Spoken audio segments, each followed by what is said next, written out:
Peuple dévalisé, peuple de fond en comble retourné, comme une terre en labour, peuple défriché pour l'enrichissement des grandes foires du monde, mûris ton grisou dans le secret de ta nuit corporelle, nul n'osera plus couler des canons et des pièces d'or dans le noir métal de ta colère en crue.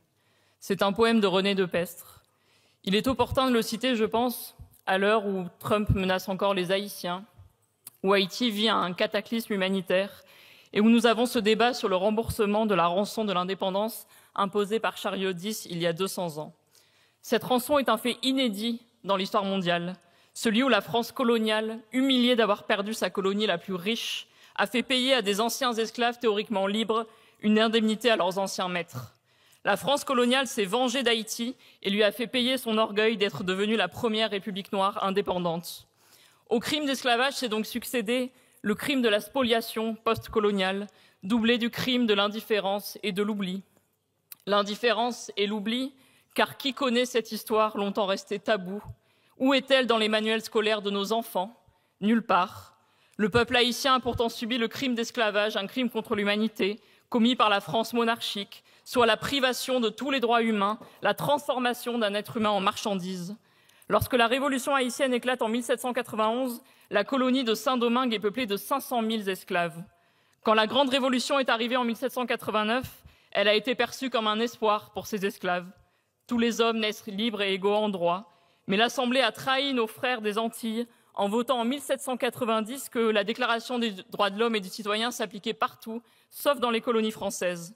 C'est donc l'honneur de la Première République d'avoir proclamé la fin de l'esclavage en 1794 et d'avoir intégré les Haïtiens dans la citoyenneté.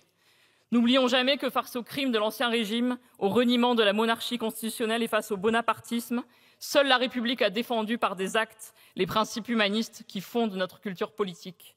Oui, il faut se rappeler qu'avant que le roi Charles X n'écrase Haïti, la Convention et Toussaint Louverture marchaient ensemble, main dans la main, réunis par une seule ambition, liberté, égalité, fraternité. Alors qu'en 1925, la France royaliste revient à Haïti avec 528 canons pour la rançonner, il faut le comprendre comme une injure faite à la France.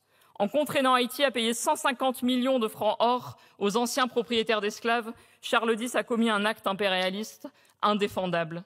Il a aussi blessé au cœur les principes qui nous unissent, le respect de tous les droits humains, la fraternité entre les peuples libres et égaux, le refus du crime et l'amour du droit. On parle de double dette parce que pour la payer, Haïti a été contraint de contracter des emprunts auprès de banques françaises. Et payer, Haïti l'a fait pendant plus de 100 ans, jusqu'en 1952, jusqu'au dernier centime. C'est le paiement de cette dette qui a plongé Haïti dans la spirale du sous-développement, un mot que l'on utilise en Occident.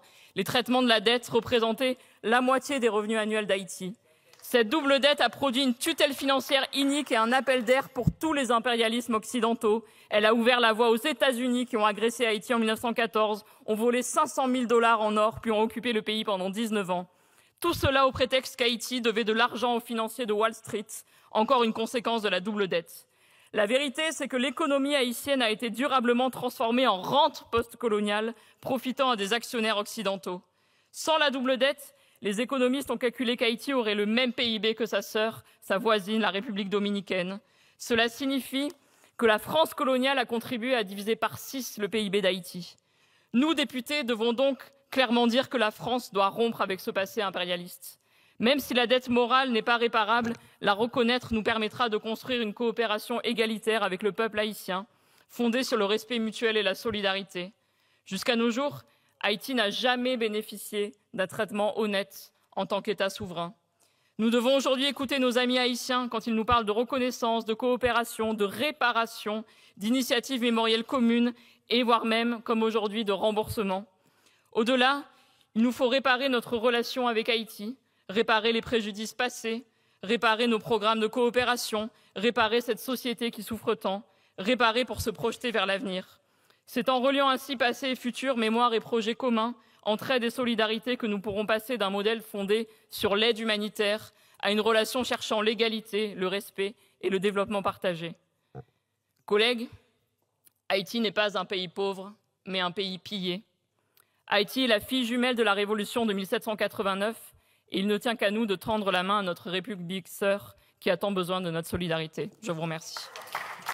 Peuple dévalisé, peuple de fond en comble retourné, comme une terre en labour, peuple défriché pour l'enrichissement des grandes foires du monde, mûris ton grisou dans le secret de ta nuit corporelle, nul n'osera plus couler des canons et des pièces d'or dans le noir métal de ta colère en crue. C'est un poème de René Depestre.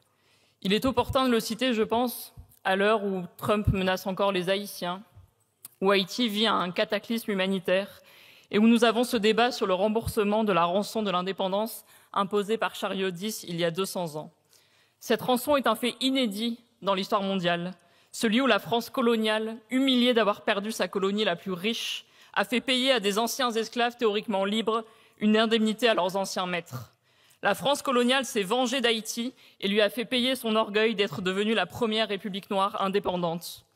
Au crime d'esclavage s'est donc succédé le crime de la spoliation post-coloniale, doublé du crime de l'indifférence et de l'oubli. L'indifférence et l'oubli, car qui connaît cette histoire longtemps restée taboue? Où est-elle dans les manuels scolaires de nos enfants? Nulle part. Le peuple haïtien a pourtant subi le crime d'esclavage, un crime contre l'humanité, commis par la France monarchique, soit la privation de tous les droits humains, la transformation d'un être humain en marchandise. Lorsque la révolution haïtienne éclate en 1791, la colonie de Saint-Domingue est peuplée de 500 000 esclaves. Quand la grande révolution est arrivée en 1789, elle a été perçue comme un espoir pour ces esclaves. Tous les hommes naissent libres et égaux en droit, mais l'Assemblée a trahi nos frères des Antilles en votant en 1790 que la Déclaration des droits de l'homme et du citoyen s'appliquait partout, sauf dans les colonies françaises. C'est donc l'honneur de la Première République d'avoir proclamé la fin de l'esclavage en 1794 et d'avoir intégré les Haïtiens dans la citoyenneté. N'oublions jamais que face aux crimes de l'Ancien Régime, au reniement de la monarchie constitutionnelle et face au bonapartisme, seule la République a défendu par des actes les principes humanistes qui fondent notre culture politique. Oui, il faut se rappeler qu'avant que le roi Charles X n'écrase Haïti, la Convention et Toussaint Louverture marchaient ensemble, main dans la main, réunis par une seule ambition, liberté, égalité, fraternité.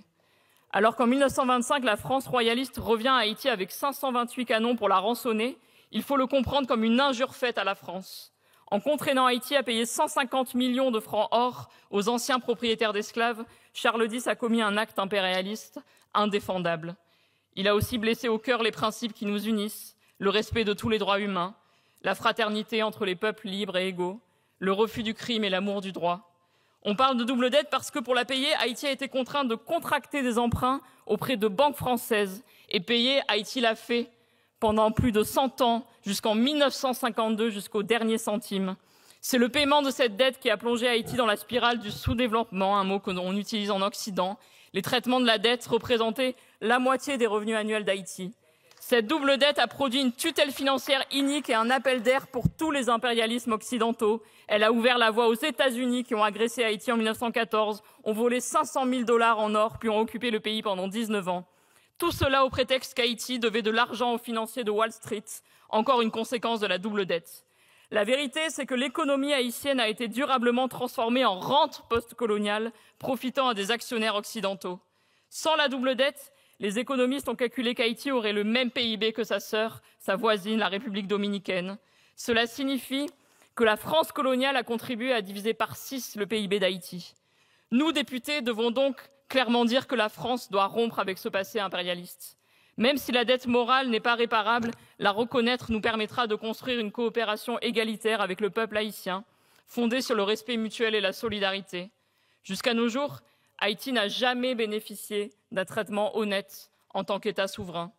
Nous devons aujourd'hui écouter nos amis haïtiens quand ils nous parlent de reconnaissance, de coopération, de réparation, d'initiatives mémorielles communes et voire même, comme aujourd'hui, de remboursement.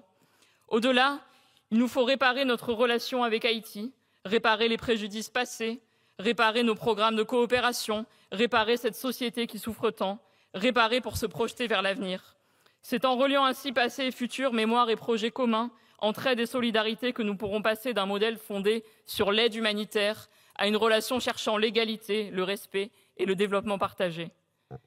Collègues, Haïti n'est pas un pays pauvre, mais un pays pillé. Haïti est la fille jumelle de la révolution de 1789 et il ne tient qu'à nous de tendre la main à notre République sœur qui a tant besoin de notre solidarité. Je vous remercie.